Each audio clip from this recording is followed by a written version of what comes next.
مسارته زي ود قداي كنا نكمل زلنا زي فلتو هاي حزب تجراي قداي أو قداي حزب تجراي زي قدسه كم بشم حزب تجراي دما الزرع زمحل زدحل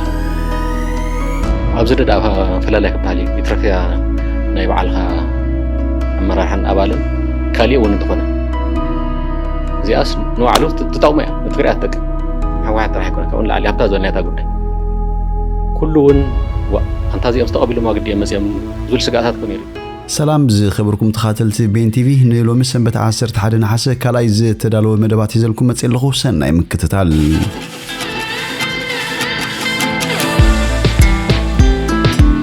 حوحات كان بحدش ودبن خمس جبزته وهابو وسانه كام زي قبلوا فليتم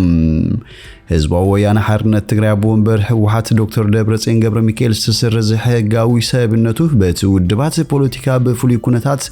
ንምዝጋብ ዝወፅእ አዋጅ መሰረት ከም በሐድሽ ንኽምዝገብ ዝተዋሃበ ውሳነ ከም ዘይቅበሉ ሎሚ ኣብ ትግራይ ሃውስ ሚድያ ኣብ ዝገበሮ ቃለ መሕተት ኣፍሊጦም ቤት ጽሕፈት ህወሓት ሎሚ በቀጥታ ብዝርግሑ እዋናዊ መግለጺ ናይ ፌደራል አካላት በቲ ሕጋዊ መሰረት ሕቶና ክምለስ ኣለዎ ዝብል ሕቶ ኣቕሪብና ክብል ገሊጹም ህወሓት ዘቕረቡ ሕቶ በመንጽር ውዕል ፕሪቶሪያን ካብ ዘለዎ ጭቡጥ ምንቅስቃስን እቲ ዝተሰረዘ ሕጋዊ ሰብነቱ ናብ ዝነበሮ ንኽምለስ ይብል እቲ መግለጺ ላሎት ሓለፍቲ ህወሓት ኣብ ጉዳይ ምምላስ ዝተሰረዘ ሕጋዊ ሰብነት ትውድብ ምስ ቀዳማይ ሚኒስትር አብይ አሕመድን ካልኦት ይምልከቶም ዝብሎም ትካላት መንግስቲ ፌደራል ክላዘቡ ከም ዝጸንሑን እወታው ምላሽ ረኺቦም መንባሮም ኣብቲ ደብዳቤ ከም ዝተጠቐሰ ገሊጹም ተስተጻሐፈ ደብዳቤውን ሕጋዊ አፍልጦ ናይ ዝውድብ ነበርን ን50 ዓመታት ዝቐጸለ ውድብን ስምን በቀሊሉ አፍሪስካ ከም በሐድሽ ከተመዝግቦ ከም ዘይካል ብምግላጽ ንፕሪቶሪያ ስም ህወሓት ፌደራላዊ መንግስትን ዝፈረምሉ ሰነዳት አፍልጦ ናይ ህወሓት ሕጂ ክፈርስ ከም ዘይከል ገሊጹም ምክንያቱም ሕጋዊ አፍልጦ ፖለቲካ ተዋሂቦዩ ብምባል ገሊጹም እዚ ድማ ሰላማዊ ውድብ እዩ ውድብና ክንሕልዎ ይግባአና ውድብና ብደገ ዘይፈረሰስ ብውሽጥና ግን ይፈራርሳሉ ዝብለ ደብረጽዮን ነዚ ኸርዝ ዝኽእል ከአ ጉባኤተኛ ጥራይ ምኻኑ ምዝኻር ጉባኤ ምግባር ዘይደሊ አካል እንተሎ ግን ስልጣኑ ክለቅቕ ዘይደልን ኣብ ስልጣን መንበሩ ኮፍ ምባል ዝደልን ጥራይ ከም ዝኾነ በትርገሪጹም ዝኽብርኩም ተኻተልቲ ኣብ ወንበር ህወሓት ዶክተር ደብረጽዮን ገብረ ሚካኤል ዝገብሮ ቃለ መጠይቕ ናባኹም ክንብሎ ኢና ሰናይ ምክትታል بفولي تخرات نقبرولو تا مس حقاو سبنت ናይ ውድብ ዝምልከት ዝተውሃበ ውሳነ ወቅት ማሊዩ ውሳነ ተዋሂቡ ትማሊ መግለጽ ወነውጽና ኢና ተወሰነ ግን ዝርዝር አቢልካ ምርአይ ስለተደሊ ታዋና ንሰያ ማውምስ ጉባኤ ተኣሳሰረ ብዛዕበየ ገሊጽና ኢና ግን ሓደሽቲ معالثات أو كل نصب مسوت تزامي دم العالون مالتي مين اللي زينين الاستحقاق وسونت بزملكت أبدا حلف انجليز يعني رأي كان ما أخل هاجر بفلايد ما استخبروا تعالى مصر أنا ودي بعد أخي باز جلس وحساب نيرو كيرو خيدوس ما بقالي ساقم كأتونا أي زبل سلسلة نورم أو تمسريت كاس تجبر زرب نيري تزرب تمسريت كادما لو دابي تصحيفي يبقى أنا كمدب لازم ياوك هل تسمنها كوين الله حزة وقت مالون وسانة وهاي والله ناتا دحرباي تاون مجلس يدلي هذه وانا مود أتوصل هي ومن الأصل ذلو ملينا هن رأينا في حاجة فرط أنا ودب زملكت حزت تجمر يكونن مستسمع بريتوريا تأساس شرعيو تجميرو تسمع بريتوريا ون أو ناب كلتي أوجان فيدرالن هو حدن أو حدا رب إذا قريبام حدا سند فرارمولي كويز جمر مالتي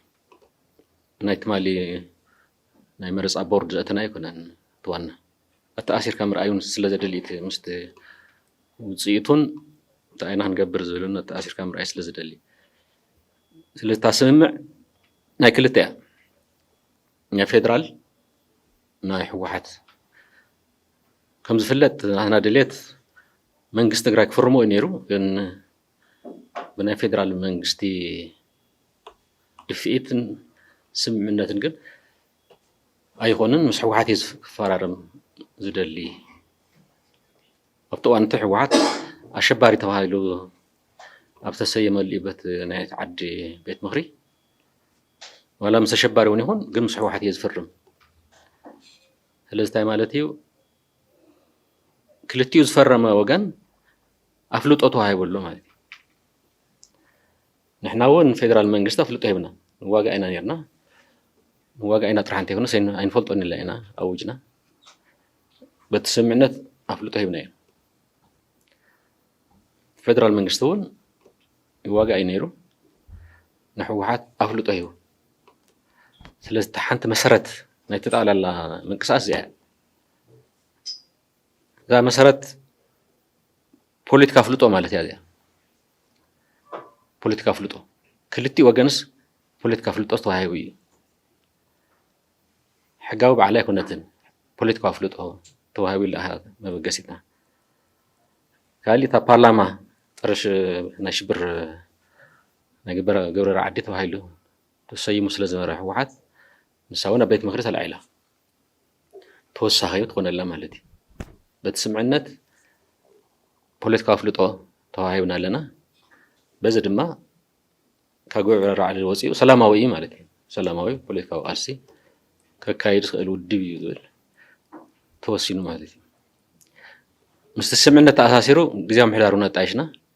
እዚኦም ስምዕ ፌደራልን ሕወሓትን በዓላታ ግዝያዊ ምሕዳር ናይ ክልታና ስምዕ ኣፈፃፅምኣ እውን ከም ዝፍለጥ እዩ ዝበዝሕ ናይ ሕወሓት ኣመራርሓ ኮይኑ ካልኦትን ብዝሓውስ ክጣይሽ ተገይሩ እዩ ድሕሪኡ ተሓጋዊ ሰውነትን ናይ ሕወሓት ንምምላስ ቀፃሊ ሚጣት ነይሩ ድሕሪኡ ማለት ቀፃሊ ሚጣት ነይሩ ክምለስ እውን ኣለዎ ዝብል እውን ያው ምርዳእ ነይሩ ናይ ቃል እዩ ስለዚ መጨረሻ ዝኾነ ያው ሕጊ የድሊ ኢና ብዝብል ተበፂሑ ሕጊ ከይውፃእኻስ ኣፍልጦ ሕወሓት ክምለስ ኣይኽእልን እቲ ሕጋዊ ሰብነት ዝተሰረዘ ክምለስ ኣይኽእልን ኣብ ዝብል እዩ ተበፂሑ ያው ሰዓት ናይ ቀረባይ ማለት ኣዋጅ ወፂኡ ኣዋጅ ንኻሊእ እውን እዩ ግን ሕወሓት እውን ተባሂሉ ትደፋኣይ ምክንያት ሕወሓት እዩ ዝብል እዩ ነይሩ ንሕና ንፈልጦ ምሳና እውን ናይ ፌደራል መንግስቲ ክዘራርብ ተሎ ንኣኹም ኢልና ነውፅኦ ዘለና ኣዋጅ እዩ ዋላ ንሕወሓት ይበል ንሕወሓት ኢልና ኢና ግን ያው ሕወሓት ኢልካ ኣዋጅ ክትወፅእ ስለዘይትኽእል ሓፈሻዊ ኢና ጌርናዮ እዚ ምስ ረአናዮ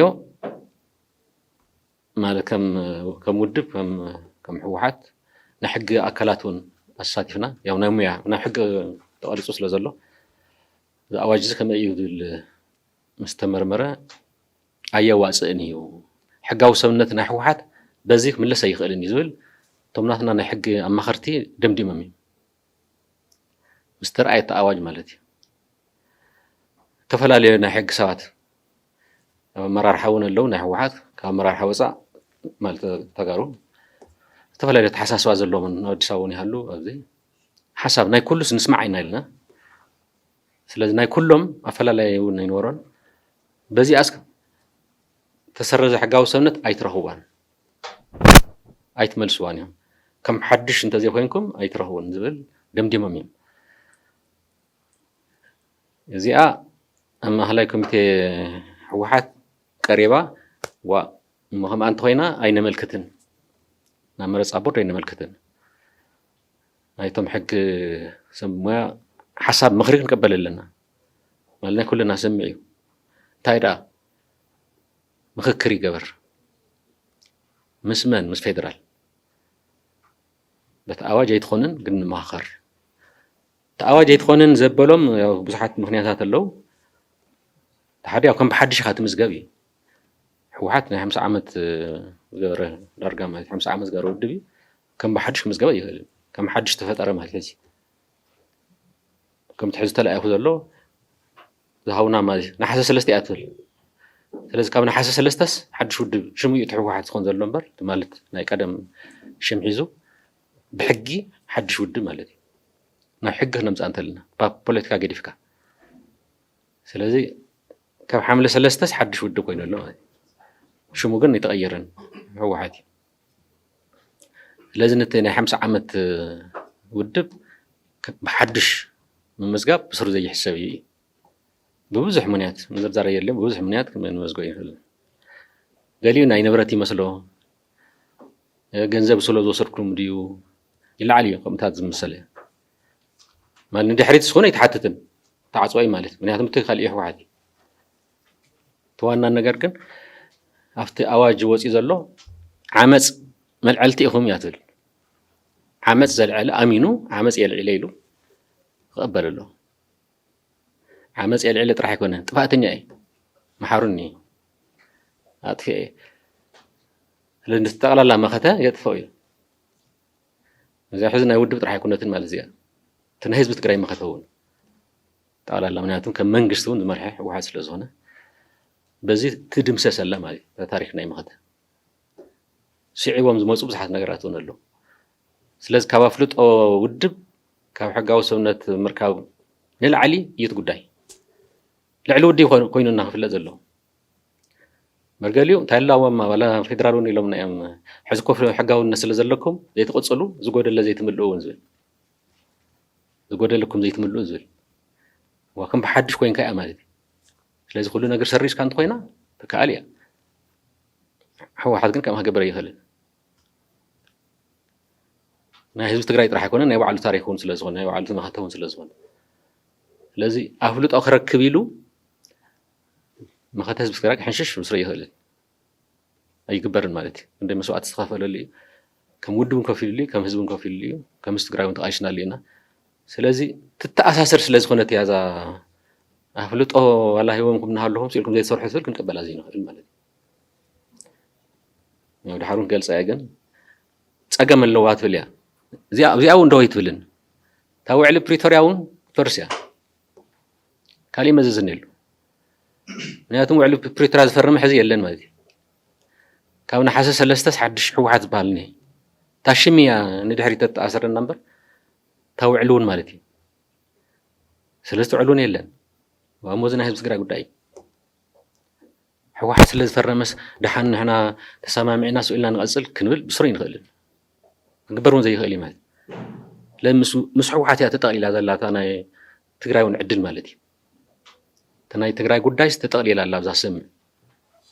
يا هم زول كنا حزبي يو بمنجست تقرأي زبلنا ون كم جمر يسينيرو ناي بمنجست يكفرم نيرو زولنا منجستي أنا يتقال على حلافنة ناي حزبي ناي قال بوليتيكا نتيبله ناي كل ما الحلافنة زوسر كم حزبي يسينيرو جن بودب سلازخنا دحين كم ودب كريعة أين بلن كنو لين غلن ناي حزبي لازم حلافنة توسخ حلافنة تشكي ولا ما في واحد كم منجستي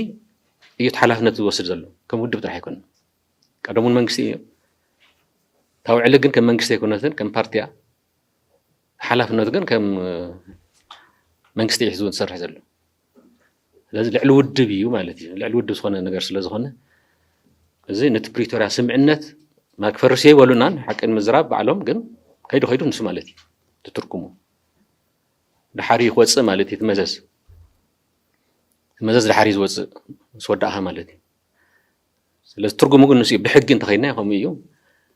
بوليتيكا هنكات علنا هيلنا سلازي بعلوانا زي ولو يقوروا له نت سمعنا بريتوريا بخالي من قدي يفرس له حد وجن وينس وعلى لنا هو ليه هلا ناكل توجن سلس خنت كافت سالساي وجن زبهال وتوصلت قليل عملي سلازي قد أتا نزي أري حياة كلها توصل زلوا عملتي ስለዚህ ከመጀመሪያው በፖለቲካው ዘተ ይካሄድ ዙሊ ነሩ አዋጅ እዚ አየዋ ጸናን በፖለቲካው ዘተ ዝጉዳይ እዚ ንአፍሪካ ሕብረት ተፍታዛ ሓለፈት ውን ኢልያ ነረ ናው ነቅሪብና ኢና ኣብቲ ናይ ፓነል ናይ ኣፍሪካ ሕብረት ፓነል ያው ክልቲኦም ወገናት ዘሳምዑን ዘፈራረሙ ስለ ዝኾኑ ናኣቶም ነቅሪብና ነርና ኢና ተሐጋውነት ሰውነት ኣይትመለሰትልናን ብዝብል ማለት እዩ ተተሰረዘ ኣይትመለሰን ብዝብል ትኩሉ ምልልስ ገሪፍካ ክምለሰሉ እዮም ኢሎም كم بحدش حوحات كم زجباي خلنا نزلس نيو عالم قوامي يفلت سلازخنا كم بحدش كودو مال كم زجباي خلنا زبلون كسب تاقت صالت أخيباناون تودي مسألنا أيني وديهم كم أصلكم زعزي تنتلتيلوك صنّي يقولون نبور مرز أبور أهميلاتها استوصانة أساسرت تازولكم نايم أهلكم يوم توصان الله ምስ ፌደራል ተዘራረቡ እያ ወቅታ ናፍታ ኣዋጅ ከይንኣቱ ዝብል እዩ ስለዚ ዝርርብ ተገይሩ ምስ ፌደራል ተፈላለዩ ሓለፍቲ ተኸብር ጠቅላይ ሚኒስትሩን ሓዊስካ ማለት እዩ ተዘራሪብና ኣለና እዛ ኣዋጅ እዚኣስ ንኣናስ ኣይትኾነን ትብል ማለት እዩ ካልኦት ዝርዝራት ንኣና ዘለዎ ትርጉም እዩ ግን እታ ተሰረዘት ሕጋውነት ኣይትምልሰልና ብትብል ንዝረኸብና እዩ ማለት እዩ እቶም ሓለፍቲ ድሌትና ኹም ኣይኮነን ዝብል እዩ ናይቶም ኩሎም ዝረኸብና ንኣኹምስ ሕጋዊ ሰነትኩም እንታይ ክትረኽቡ ተሰረዘ ኢሉ ኩሉ ዛረባ ነይሩ ማለት ኣይኮነን ግን ክትረኽቡ ዘኽእል እዩ ከም ብሓድሽ ክትምገቡስ ኣይኮነን ዘኽእለኩም እዩ ዝብል እዩ ነይሩ ስለታ ምስ ክልታና ተዘራርብ ነበረት እዛ ዝወፀት ኣዋጅ ንተሰረዘ ሕጋዊ ሰውነት ትምልስ ድያ ትምልስ ኢና ነይራ ማለት እዩ ንኣኹም ኢልና ዝብል ንሕና እውን ካታዕ ምክንያቱም ከውፅዎ እንተሎ ነጊሮምና እዮም ትናትኩም ጉዳይ ንምፍታሕ ኢና ኣዋጅ ነውፅእ ዘለና ዝብል ኣርኤና እኳ ኢልና እዮም ነርና ኢና ቅድሚ ናብቲ ቤት ምክሪ ምኻድ ብዙሕ ተፈልየ ነገር የለን ኢሎ እምበር ርኢኻ ተዝኸይደ ነይሩ ዝበለፀ ይኹን ነይሩ ኣብ መንጎ ኣነ ሓቲተ ኣርኤና እቲ ኣዋጅ ንኣና ዝኾን እንተኮይኑስ ንሕና እውን ሓሳብ ክንበሉ ቅድሚ ናብ ቤት ምክሪ ስለ ዝኾነ ዘፅደቐ ኣዋጅ ኣይ ካብቲ ዝወፀ ጠቅላይ ሚኒስትር ቤት ፅሕፈት ካቢነ ዝረኣዮ በቃ ሳብ ከያ ካልእ የብላን ቃል በዓል እዚኣ ነይራ ከምኡ ግን ኣይኩነትን ናብቲ ውሽጢ ክእቶ እንተሎ ማለት እዩ እንደይ መሓገዘ ገዲፍካ ሓቲትና ኢና ንሳ ስለዚ ንሕና ይምልስን ንሶም ከዓ ይምልስ እዩ ድሕር ዛ ናይ ምስተን ውድባት ዝተገብረ ዝርርብና ናብ ካልእ ካብ ናብ ጎነስ ክወስደና እዩ ትብል ምስ ተዘራርብና ግን ብደንቢ ንዘራረብ ኢልና ቅድሚኡ እውን ናብ ጠቅላይ ሚኒስትር ቤት ፅሕፈት ዋዚ ነገር እዚ በቶም ያው ተኸብሩ ጠቅላይ ሚኒስትር ዘልኩም መደቦም ሰባት ነይሮም ምስ ኩሎም ተዘራሪሩ እየ ክንረዳዳ ኣይንኽእል ዘለና ተሰረዘት ትምልስ ምዃና መራገፅስ የለን ስለዚ መፍትሒ ሃብሉ ኢልና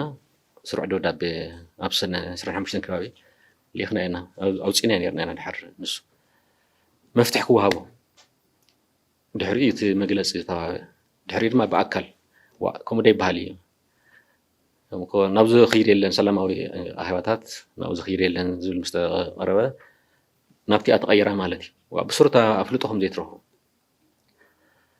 ያው ብዙሕ ምልልስ ነይሩ ቀዳማይ እውን ዝሓለፈ እውን ገሊፀ ነይረ እየ መስግኖም ዝደልውን ኣሎ እንታይ ከም ዝሓተትና ግልፂ ገይሮም ኣቕሚጦም በትን ከም ትፈልጦ ዘረባታት ቢሉ ሳብ ዝፀሓፍና ኢና ሊኢኽና ባዕሎም ምስክርነቶም ሂቦም ክልተ ደብዳቤ ተፃሒፉ ክልተ ግዛዕ በሃል ንሰብ ምድንጋር ዘይተገብረ ነገር የለን ባዕሎም ንሶም ዝሓተቱና ተሰረዘ ሕጋዊ ሰውነትናስ ይመለሰልና እዮም ኢሎምና ሎሚ ጥራሕ እንተይኮነ እውን 2015 ዝሓተትና እዮም ወይዘሮ ብርቱካን ናህለወት ዝተሓተተ እውን ጠቂሶም ማለት እዩ ግን ያው ትሕትኽትኽ ናይ ባዕሉ ግደ ከም ዘለዎ ግን ክመጠሉ እየ ትሕትኽትኽ ብግልፂ እውን ስለ ዝተረእየ ናይ ጉጅለ እንተልካ ትርጉም የብሉን ፋክት ይመርመር ኮ ተባሂሉ ዝወሰደ ኣካልስ ምን እዩ ዘይፍለጥ ኮይኑ ፌደራል መንግስቲ ዘይበሎ ኣፍልጦ ሂቡ ናሰርሐ ናትና ወገን ዝበሃል ግን ዘይፍለጥ እዩ ሂኩሞ ስለዚ ናብ ካልእ ህውከት ናብ ካልእ ዕግርግር ዝኣቱ ብመሰረቱ ናይ ውድብ ጉዳይ ኣይኮነን ከም ዘለና እዚ የፍልጦ ናይ ህዝቢ ትግራይ ጉዳይ ኣብ ጉዳይ ህዝቢ ትግራይ ዘይግድሶ ግን ብሽም ህዝቢ ትግራይ ድማ ዝዛረብ ዝምሕል ዝጥሕል ኣብ ዝደዳ ፈላላይ ክበሃል እዩ ይትረፍያ ናይ ባዕልኻ ኣመራርሓን ኣባልን ካልእ እውን እንተኾነ እዚኣስ ንባዕሉ ትጠቕሞ እያ ንትግራይ ትጠቅም ሕወሓት ጥራሕ ኣይኮነ ካብኡ ንላዕሊ ሃብታ ዝበልናታ ጉዳይ ኩሉ እውን ኣንታ እዚኦም ዝተቐቢሎም ግዲኦም መፅኦም ዝብል ስጋኣታት እውን